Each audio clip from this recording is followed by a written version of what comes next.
Hey guys, Lauren here from the Luna Celeste with the hashtag 31 Days of Tarot by Ethony. And today is I'm combining days again. So days 15, 16, we're skipping day 17 because that's the draw, paint, or sketch your favorite tarot card.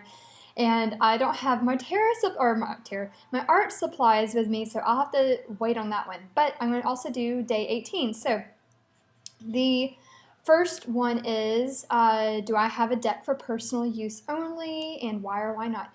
So I have three decks here that I have either only used one time. I think, well, here I'll just say.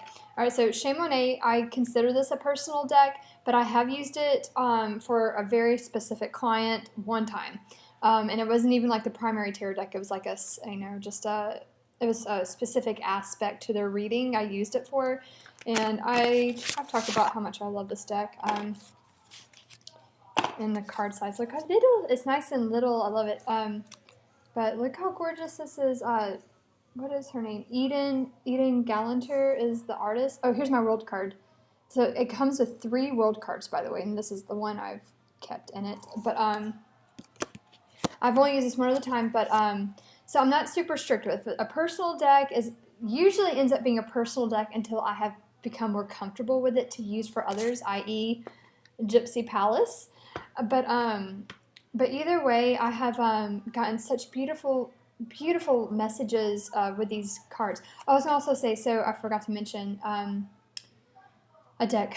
I don't have them with me, but I also use the Iris Oracle by Alana Fairchild Isis Oracle by Alana Fairchild, and the Iris Oracle by Mary Elizabeth Evans as personal oracle decks. Those are ones I just decided right off the bat. They were already personal use, so I was like, I'm not going to even attempt to use these for others. They're just, not that I can't use them for others, but I choose not to. But with these tarot decks, I would use these for others. They just happen to be personal use because I enjoy them so much, and they're just a very, very non-traditional deck. And it's like usually you'll try and get if depending on the client, it just if it's just a general question, I most likely will use a very traditional Rider-Waite or Rider-Waite based deck.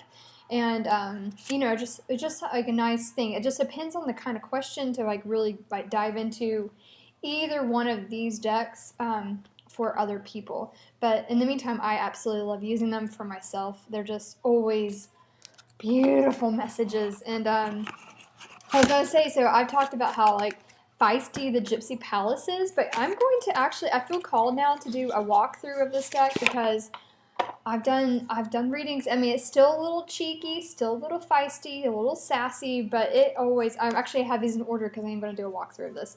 But it is such a beautiful deck, and I do feel like even though it is personal use only right now, I would use it for others, again, depending on the right client, the right question, the right type of reading. I feel like this could do really well. I ended up journaling. I did maybe 3 or 6 cards. It was 6 cards. I had the most beautiful reading with it last weekend. It blew me away. I was like, oh wow, I'm so glad I kept it now and didn't get rid of it because there's so much, when you have a love-hate relationship with a deck, it can probably give you some really good insights into yourself in a situation. So, and then the other one is the Dark Goddess Tarot. This is personal use only because it's still relatively new and I have not worked with it a bunch, but if anyone knows, the guidebook with this deck is where it's at, right? So I don't know how many people actually use this for others, but I love it just for myself. I'm just not that familiar with all these different pantheons or all the different cultures and all the goddesses in this deck, even though I love mythology, and I know quite a few of these stories, but there was I got kind of miffed that one of the first time I pulled a card from here, I was a Greek goddess, but I did not know her story, and I was like, I thought I knew every Greek goddess. How do I not know this story? But it is such a beautiful deck, and this is the backing. So that one's probably going to stay personal use only, even if I got familiar with every single card, depending, I guess. but I'm just enjoying it. If I really, like, if it's a very non-traditional deck and it has a really good guidebook, um, that's like one reason why I'm keeping Dark Goddess, to personal use only. And then I mentioned Isis Oracle, and also the Lightworkers Oracle. I could probably use that for others, but I'm enjoying it just for. I bought it with the intention of just using it for myself. So Iris, Isis, and Lightworkers, and then was that every? Yeah, I think that's it. But yeah, those are all like they were purchased with the intention of just personal use. I have so many decks, right? So it's not like I'm not, in case anyone's like, why would you not use that for others? I want you to use that deck. I was like, I would basically would tell you, like, go get that deck. It's so good. Go get Iris. Go get the Iris Oracle. You would love it, if it's something like you would want to read for. I just find it to be very personal. I turn to that deck through, like, very personal situations, and, I have to have, like, if I'm in the right emotional state, I'm like, like that tender, sensitive, emotional state, I'll turn to the Iris Oracle. So it's just one that's like, that's my personal hug in a box. So, it's like, you can get your own hug in a box. I can still give you a reading with a hug in a box if you want, but not that one. But really recommend those for for others. Even like I noticed like the Dark Goddess, that would be a brilliant deck, like a personal use deck. If someone was like, even if you're not into tarot, it'd be beautiful.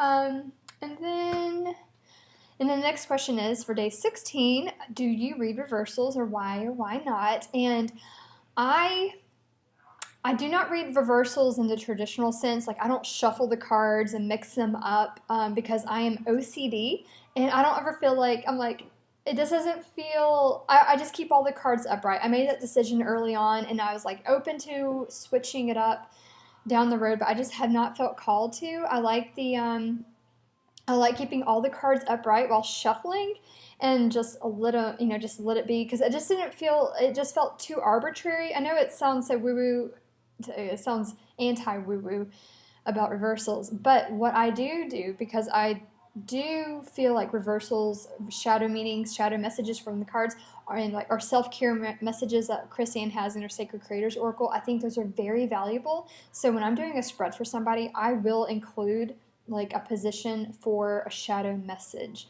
or at least one, or the challenge of a situation, or whatever it is. So I'm making sure I have reversals in the positions for spreads, but I'm not using actual reversals in the shuffling of the cards. So you're never going to get, like, a reading with me will not come up with, actually you say that, or I say this, I have had like 2 times where a reversed card came up, and I'm like, I don't reverse my cards. I'm usually pretty OCD about it, but it's like, I thought that was hilarious. So I was like, clearly it is meant to be a shadow message. So, but either way, that's how I do it. So I don't try to shuffle and mix the cards up. I just keep them all upright, and then make sure I add in the shadow positions as necessary for readings, for me and for others.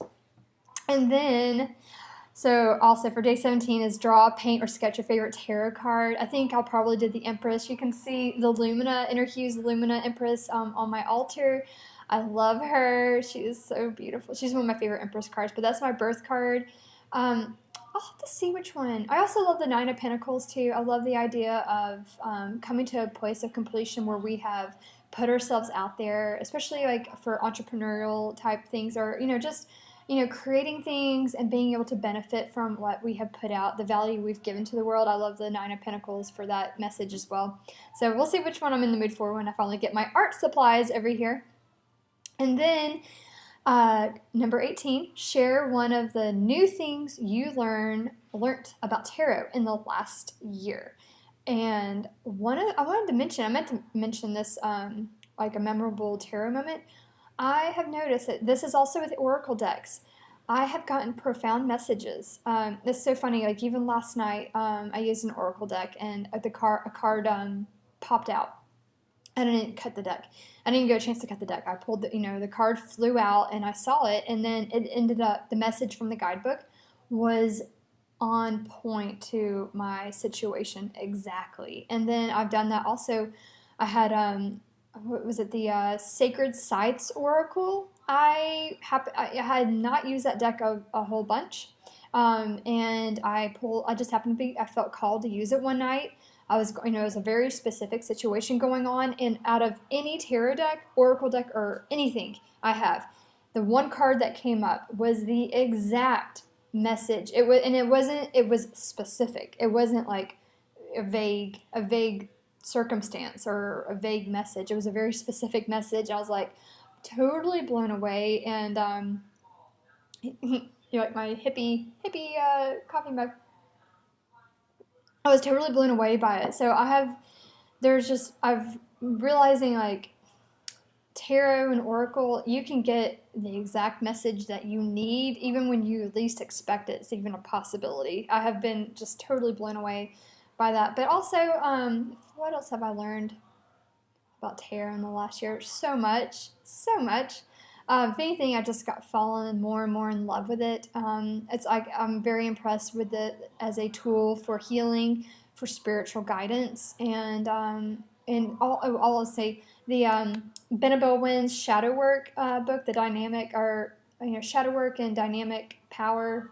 What's the name of that book? But it's it's on Ethony's Tarot Summer School course.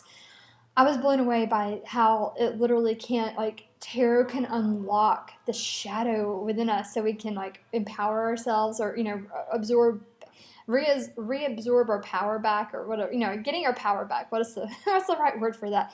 But the beauty of being able to retrieve our power back from situations or things that trigger us and where our shadow has kind of made us stagnant and help freeing us. I was like, tarot can help with that, and it can apply to every situation in any situation. So I'm just blown away. I'm blown away by the messages I've received and the fact that it can really help you move forward as a person for really unlocking your soul. Such a beautiful thing. So that is for today. So I hope everyone's having a wonderful week and have a great day.